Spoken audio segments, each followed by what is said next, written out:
Okay, so let's dive right in. Yeah, let's do. We are going deep today, and I mean really deep. We're not talking about you know, the noble, sanitized version of mythology you might see in modern fantasy. No, not at all. We're getting into the truly raw, the chaotic, and, well, the downright dramatic personalities that really powered the Norse pantheon. That's it.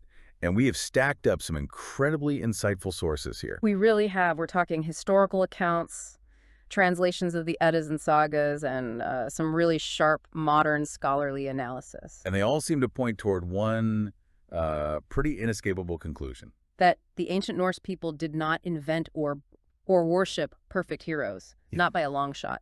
They created and respected deeply, deeply flawed individuals. Who just happen to be immortal. Right, and massively powerful and maybe a little prone to extreme emotional reactions. Exactly. So our mission today is to pull out those surprising nuggets, the things that prove the gods were, in the original context, just so far removed from those stoic archetypes we see today.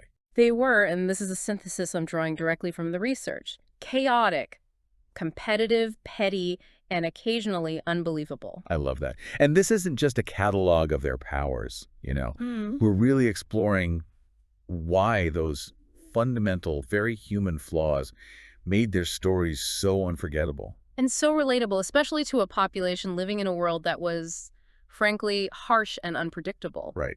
And that's really the core thesis we need to hold on to through this whole deep dive, isn't it? It is. The ancient accounts show us gods who were just deeply human in their decisions. They were driven by passion, prone to terrible judgment, and completely unpredictable. They were basically a cosmic mirror for the chaos of human existence. That's a perfect way to put it. It's this kind of complex, high-stakes drama that gives a mythology real staying power. It lets it resonate across millennia. We aren't studying abstractions here. No, you're studying personalities. Big personalities. Okay, so we absolutely have to start with the big guy, Thor. Had to be Thor. Everyone knows Thor. He's the steadfast defender, the protector of Midgard, the guy you want around when the frost giants show up. And that's his traditional, widely respected role. It's totally earned. But when we zoom in on the sagas, especially some of the more challenging narratives, we see a much messier, more impulsive person under that protective armor. That's right. The traditional story paints him as this noble warrior archetype. He's strong, he's dependable.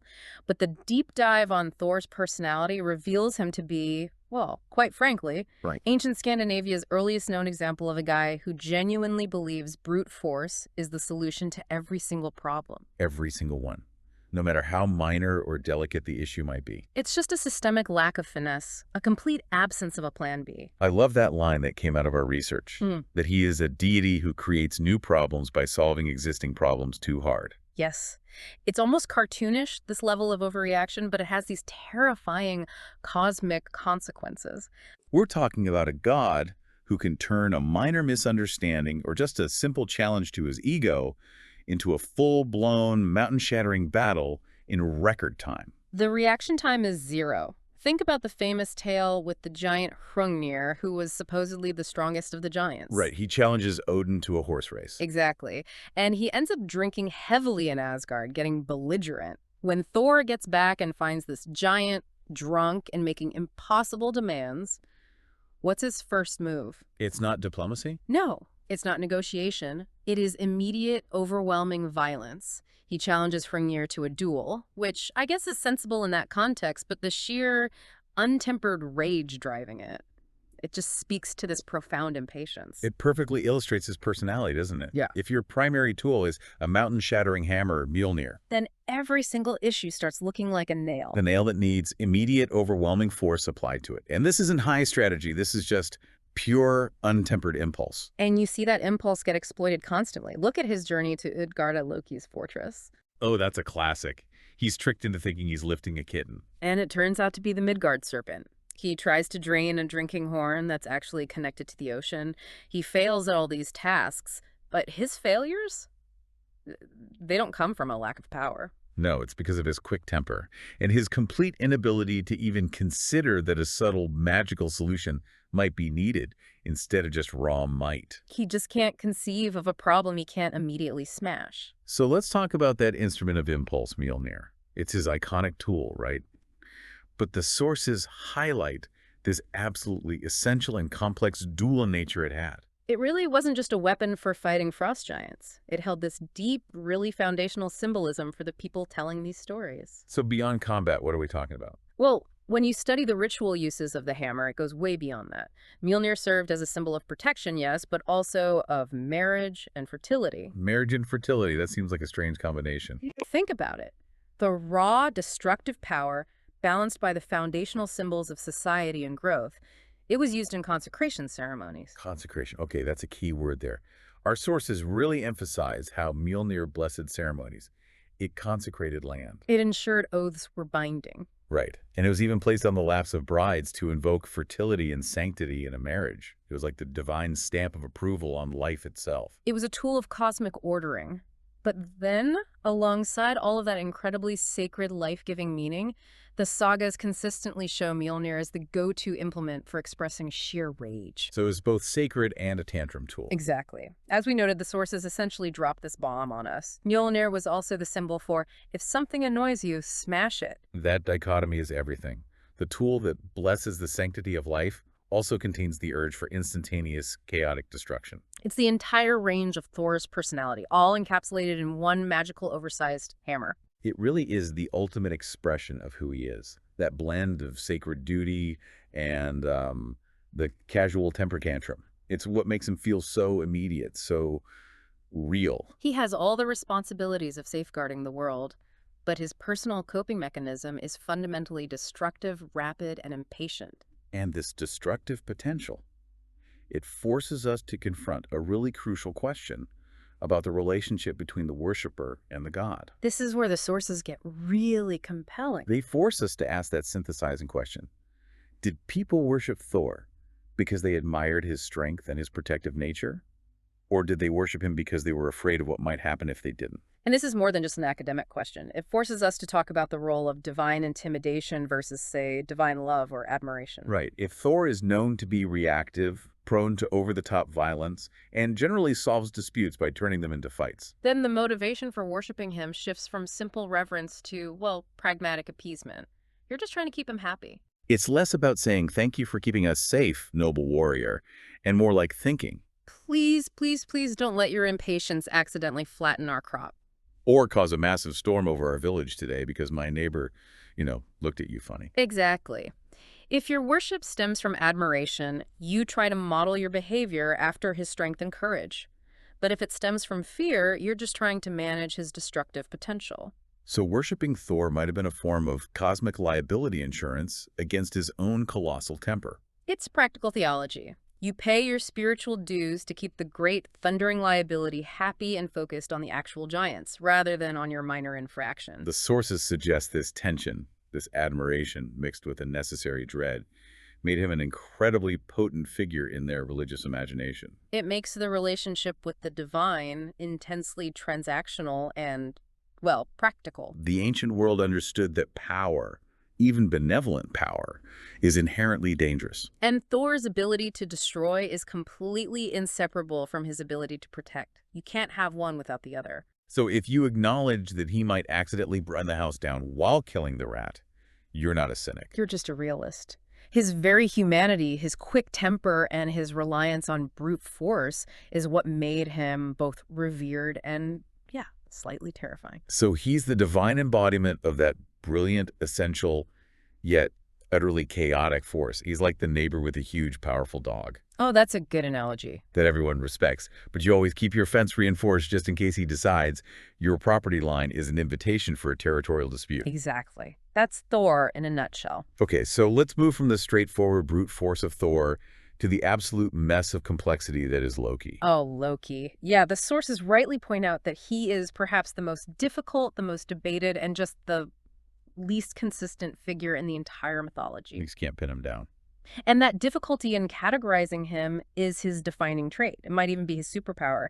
Scholars struggle eternally with him. Is he purely a trickster? Is he just a shapeshifter who serves as a narrative device? Or is he, as our sources suggest, simply proof that even the gods had troublemakers? Or maybe something more profound, proof that chaos is a necessary element of the cosmos.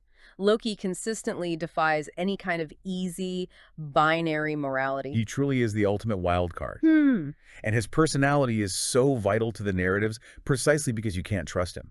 But he's also, paradoxically, absolutely essential for the plot to move forward. He embodies that chaotic necessity. If you look at his operational resume, it's this terrifying and brilliant cycle that perfectly illustrates his role. The sources list his accomplishments in this really disturbing pattern.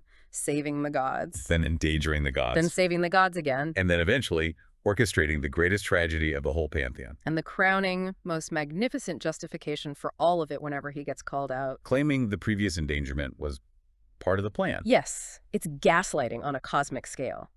And it forces the other gods to constantly reevaluate their entire strategy. This specific pattern is just so crucial for analyzing Norse narrative structure. Without Loki creating the inevitable crisis. Whether it's stealing Sif's hair, or getting involved with a giant who demands Freya. Or his most infamous act, orchestrating Baldur's death. Right. Without all that, the other gods would just settle into these comfortable, static, and fundamentally boring roles. Loki forces development. He forces reaction and movement. He is inconvenience elevated to high art. He is the reason things happen. He introduces the problem that only he has the unique genius or the sheer lack of scruples to solve. And he usually does it by incurring some massive cosmic debt in the process, which will eventually be called in at Ragnarok. He represents pure, creative, inconvenient chaos. It's not strictly good or evil. It's just this constant, necessary refusal of order. And that refusal of order is so vital, isn't it? It's a recognition in that ancient worldview that stability is basically an illusion. Absolutely. The universe, particularly in Norse cosmology, is fundamentally entropic. It's always moving toward conflict and dissolution. Loki is the embodiment of that force. He's the inherent friction that keeps the mythological machine running toward its inevitable end. Which brings us right to the specific debate trigger that the source has presented, and it requires a deep dive into his motivations. Yes. Is Loki truly misunderstood, or is he exactly as untrustworthy as the myths suggest? That is a fantastic question because we have to define our terms. If we define misunderstood as having, noble hidden intentions, Then no. He is absolutely untrustworthy. His intentions are often pure self-interest or mischief or just sheer boredom. The gods are right not to trust him. But I feel a but coming. The but is this. If we define misunderstood as having a vital structural function that is often mislabeled by the other gods as simply malicious, Then maybe he is misunderstood. then perhaps he is fundamentally misunderstood. His function is to introduce the unpredictable element that is necessary for the other gods to prove their own divine nature. He is the catalyst of growth, even if that growth is extremely painful. So you're saying his untrustworthiness is actually the point of his existence. Precisely. He's not misunderstood in the sense that he's secretly a nice guy.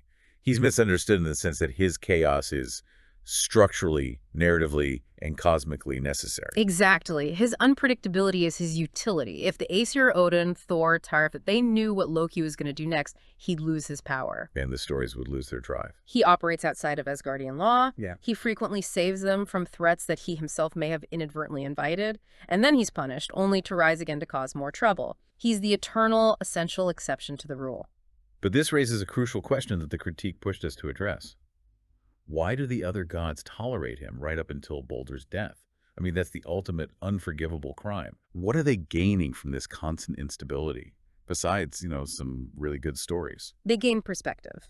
And they gain solutions. Loki is the ultimate fixer who doesn't mind getting his hands dirty in ways the noble Aesir just cannot. So when the gods lose all their treasure Sif's hair, Mjolnir, Draupnir, Gungnir, who is the only one capable of interacting with the dwarves and giants, lying, negotiating, and tricking those treasures back. It's Loki. It's always Loki. He can go places they can't and adopt personas they refuse to adopt. He provides the cognitive flexibility that the more rigid, honor-bound gods just lack. He's their ultimate tool of unconventional warfare and diplomacy. And just think about the sheer creative genius involved in his chaos when he endangers the gods, say, by getting the giant Thrym to demand Freya. It forces them to invent these brilliant, strange, and complex solutions. Like cross-dressing Thor. Which is one of the best stories. If Loki hadn't been there to trigger that inconvenience, we wouldn't have some of the most dramatic and absurd sagas that actually teach us the most about the personalities of the other gods. It's almost like the Asgardian PR department realized they needed a villain and a plot device all rolled into one unreliable, shape-shifting package just to make the whole mythology interesting. Absolutely. So Loki isn't just a troublemaker, he's a dramatic catalyst. He's the embodiment of the idea that without disruption, there's no change, and without change, there's no story. He is the lifeblood of Norse drama. Even if he's ultimately responsible for setting the final countdown to Ragnarok in motion, it's a testament to the ancient storyteller's genius that they built the whole narrative around such a fluid, morally ambiguous character. Recognizing that life rarely offers you neat binary choices between good and evil. Exactly. Okay, we need to pivot now to Freya.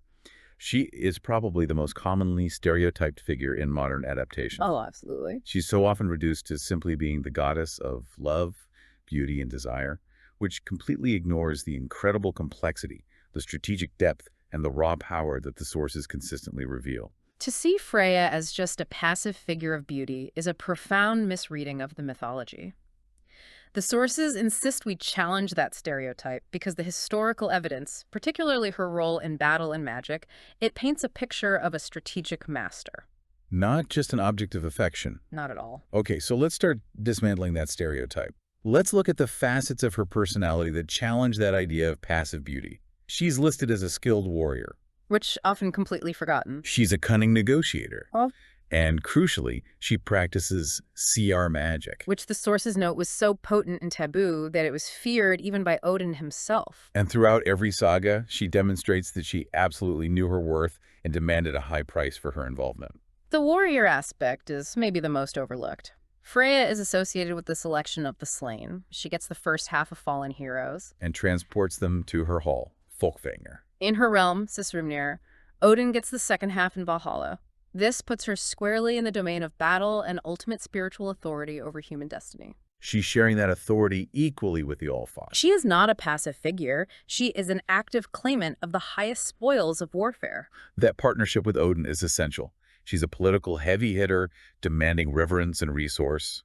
When the giants come knocking, they almost always try to acquire Freya. Because they understand that taking her is acquiring massive political capital, sexual magnetism, and half the war dead. She's power embodied. And the CR magic is fascinating. We should spend a little more time on that because the sources treat it with extreme gravity. They do. CR is not simple spellcasting. It is a powerful, dangerous form of sorcery focused on knowing and manipulating destiny, or wired. So it allowed the practitioner to see and change the future. Right, to often twist the fates of others. And what makes her mastery of CR so challenging to the traditional Norse male honor code? Because it was considered ergi, unmanly, or shameful. It was associated with the Vanir, her original tribe, who were the gods of fertility and foresight. For a man to practice seer, it implied a certain softness, a manipulation that was viewed as beneath the direct, forceful honor of the Aesir warriors. So the fact that Freya mastered it, and that Odin, the ultimate symbol of male power, feared its command. It demonstrates a psychological and spiritual dominance that just transcends mere physical attraction. It signals an intellectual and esoteric dominance. And when you combine that with her skill as a cunning negotiator, you realize she's consistently outsmarting, outmaneuvering, or successfully leveraging both gods and giants. Think about the tale of the dwarf-forged necklace, Brisingamen. That saga just encapsulates her knowledge of her own worth. To get that necklace, she had to spend time with the 4 dwarves who made it. She wasn't simply given the treasure, she negotiated for it. Based on her own desire and the dwarves' demands. She is the one defining the terms of the transaction. That is a key element of self-worth. She is constantly pushing back on demands, leveraging her assets, whether those are magical skills, her influence over war, or, yes, her reputation for beauty. She is so far from passive. She's the ultimate active and dominant figure in her own narrative, often dictating the flow of the entire interaction. She understands that power is multifaceted. It's not just the brute strength of Thor's hammer or the linear wisdom of Odin. Power is also influence. It's leverage. It's the strategic application of resources, often very subtle ones. And she is an absolute master of resource management, including her own reputation. This leads us right into the source's most compelling talking point. Did Freya wield beauty as a tactic, a weapon, or a profound misdirection? This is crucial because it takes her from being an object of desire to an agent of strategy. It absolutely suggests intention and agency. If she's wielding it, She's in control of the interaction. If beauty is a tactic, it means she is using the expectations of others against them. A giant might assume she is a desirable prize to be acquired. A passive piece of property. Right, which immediately leads them to underestimate her intellect and her strategic depth. So it becomes a brilliant misdirection. While her opponents are focused on the expected, stereotypical aspects of the goddess of love. Her physical nature, the perceived emotional softness. She is executing these complex, political and magical maneuvers right under their noses. She is always playing chess while her opponents think they're watching a dance. Exactly. Beauty in her hands is the Trojan horse. It gets her in the room, it commands attention, it dictates the initial terms of engagement, but once she's there... It's the cunning negotiator, the skilled warrior, and the wielder of forbidden Sierra magic who dictates the outcome. It's a calculated, strategic application of her attributes to achieve her aims. It just reinforces the point that she absolutely knew her worth and was not afraid to demand it. She refuses to be defined by what others want her to be. Her character demonstrates that true strength often lies not in raw force, but in the sophisticated, often contradictory use of influence, insight, and the courage to engage with what others consider taboo. She commands respect, and she enforces the price of interacting with her, often to the detriment of her opponents. Absolutely. Now we come to the Allfather, Odin. He is so often presented as the ultimate archetype of serenity and wisdom. Right. The wise, the wanderer, the god who sits on the throne, knowing all. But the sources give us a much more intense, driven, almost maniacal version of this pursuit of knowledge. He is the ultimate workaholic mastermind. Odin's reverence stems directly from his sacrifices, which were extraordinary and often horrifying. He didn't just inherit wisdom, he earned it through profound, painful self-mutilation and relentless, obsessive effort. The sources list his sacrifices. He gave up an eye for knowledge from Mimir's well. He spent countless hours wandering the 9 realms in disguise, enduring hardship. And arguably, he sacrificed his entire social life, all for the singular pursuit of knowledge, particularly knowledge of fate. That list of sacrifices, it paints him less as a serene sage and more as an obsessive student who will stop at nothing, including self-harm, to pass the ultimate exam. We're talking about a commitment level that borders on the pathologically unhealthy. He sees wisdom not as a gift, but as a prize that must be bought with extreme pain. The great example is his ritualistic self-sacrifice on Yggdrasil, the world tree, where he hung himself, pierced by his own spear, for 9 days and 9 nights. Without food or water, just to gain the knowledge of the runes. Who does that? That is dedication beyond reason. It's suffering for its own sake, just to prove his commitment to the information. And this is where the sources draw this wonderfully relatable, paradoxical analogy. I love this part. His relentless pursuit of wisdom resembles the behavior of a man who absolutely refuses to read the instructions. Yes. He insists on achieving enlightenment the hardest way possible. That's the beautiful observation. Why get the shortcut? Why consult someone else when you can inflict personal torture on the world tree for 9 days and nights? Why ask for directions when you can wander until you stumble upon the secret source of all creation? It speaks to stubbornness being an absolute prerequisite for his genius. It does, but I have to push back a little. Is it stubbornness or is it arrogance? Why does he view wisdom gained through suffering as fundamentally more valuable than wisdom gained through cooperation or just simple study? That's a great question. I think it's a bit of both, but mostly it's about validation. He views wisdom gained through suffering and effort as more valuable because the sacrifice validates the knowledge. It makes it his own. It makes the knowledge his own, permanently imprinted through personal cost. It ensures that no one else can claim ownership or question his right to wield it. In a warrior culture, knowledge earned through suffering is the only kind that truly matters. Despite this manic, self-punishing drive, he is still revered. He is the mastermind of the cosmos, the god of poetry, the relentless strategist. Responsible for managing war, fate, and cosmic order. Yet the sources also describe him, through implication, as a deeply chaotic father figure. And that contrast is what makes him so compelling and contradictory. He can manage the destinies of worlds and plot the grand strategy leading up to Ragnarok, but his immediate domestic sphere is often a mess. It reflects that reality that genius and cosmic insight often come at the expense of personal equilibrium. And relational health. He's the brilliant but distant father who is too busy plotting Ragnarok to remember Baldur's fundamental emotional needs. Or too obsessed with acquiring knowledge to maintain stable relationships with Frigg or his other partners. His focus on the macro scale often leads to failure on the micro, human scale. And the chaos he introduces isn't just paternal neglect. He actively manipulates his own children and allies to test them or to achieve some hidden goal. He is constantly disguised, constantly testing the boundaries of trust. He is the embodiment of focused knowledge, yet also the engine of chaos in his personal and political life. The god of war and poetry, the intellectual and the manipulative force, all at once. This internal friction is key to his staying power. He's not a static, perfect ruler. He is striving, sacrificing, and constantly anxious. Perpetually seeking the edge, always worried that he hasn't learned enough, even after giving up his eye and suffering on the tree, that anxiety is what drives the entire cosmos toward its violent end. This brings us to the final debate trigger for Odin, the one the sources wrestle with. Was he brilliant, or simply the most stubborn entity in all creation? Where is that fine line between genius and sheer persistence? I think we have to treat them as synonymous in his case.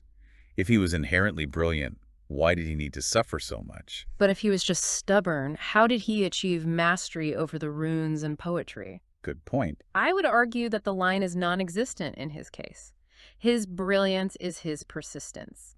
He may not have been born with innate, all-encompassing knowledge, but his stubborn, almost irrational refusal to settle for anything less than total comprehension that forced him to become the mastermind. The stubbornness fueled the sacrifices. And the sacrifices yielded the wisdom that made him the All-Father. So he's the patron god of the relentless overachiever. Exactly. He proves that sheer, almost painful willpower can manifest as divine genius. He's not waiting for an epiphany. He's kicking down the door to enlightenment, demanding that fate reveal its secrets to him through self-inflicted agony. And that would have resonated deeply with an ancient culture that valued effort, resilience, and the relentless struggle against hardship.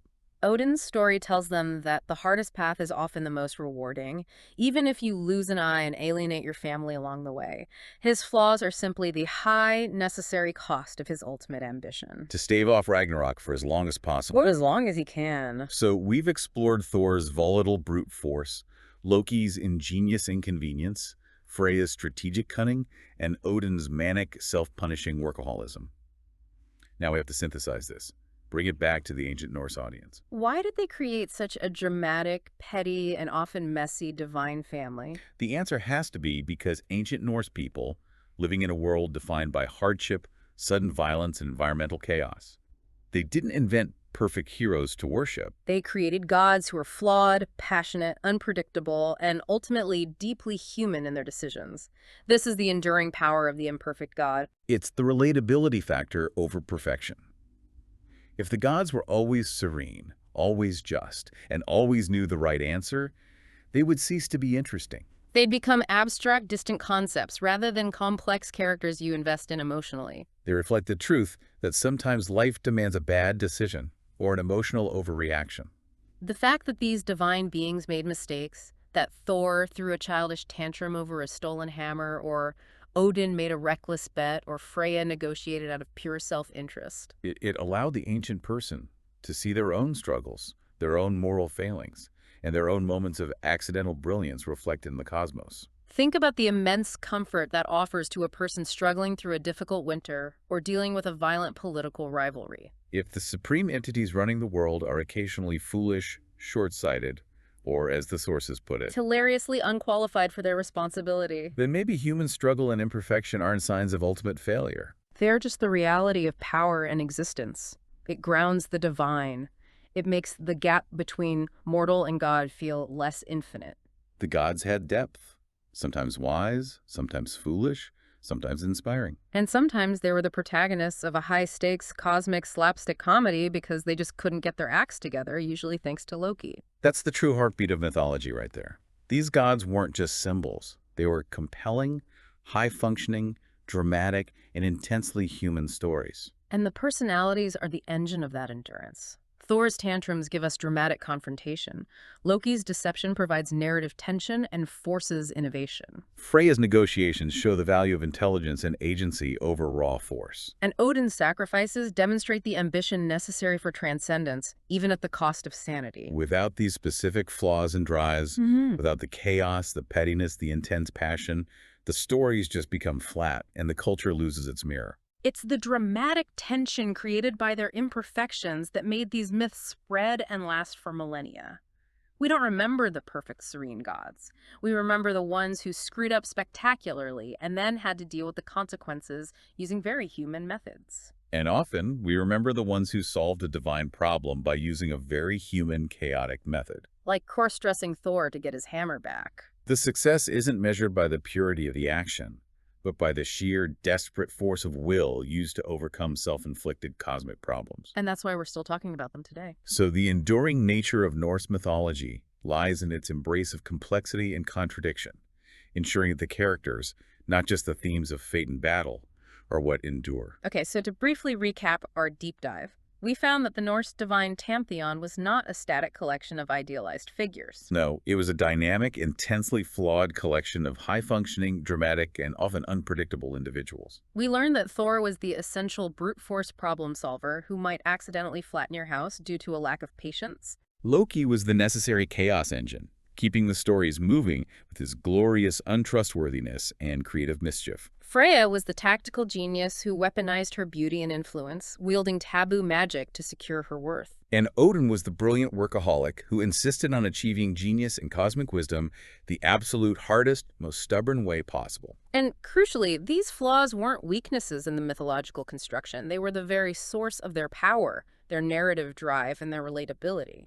They are the reason we are still talking about them today with such energy. Which brings us to our final discussion spark. The provocative thought provided by the sources to wrap up this dive. If these chaotic, ambitious, and deeply flawed gods existed today, would they be revered as heroes and protectors? Or would they be dramatic influencers with extremely chaotic, high production value live stream? Oh, influencers, 100%, given their personalities. Thor constantly rage-smashing his way through environmental regulations and posting fitness videos. Loki pulling elaborate high production value pranks that endanger millions and, I don't know, running elaborate crypto scams. Freya running a highly successful, politically powerful luxury brand that involves complex political maneuvering. And Odin perpetually sacrificing his latest smart devices and social media accounts for greater wisdom and algorithm clarity. I suspect they would absolutely dominate social media, not necessarily through traditional heroism, but through sheer, compelling, messy, and dramatic engagement. They would crash the servers every single Tuesday. The chaos is the currency. The relatability of their failures would make them instant cultural icons. It would. Thank you so much for joining us on this deep dive into the surprisingly relatable pettiness and genius of the Norse gods. And we encourage you to explore the sagas further, read past the summaries, and look for those moments where the gods act less like distant divine beings and more like that frustrating, brilliant, and completely unpredictable relative at the family dinner. The one who always causes drama, but somehow manages to save the day. Often accidentally. Until next time, stay curious and keep digging past the stereotypes. We'll see you soon.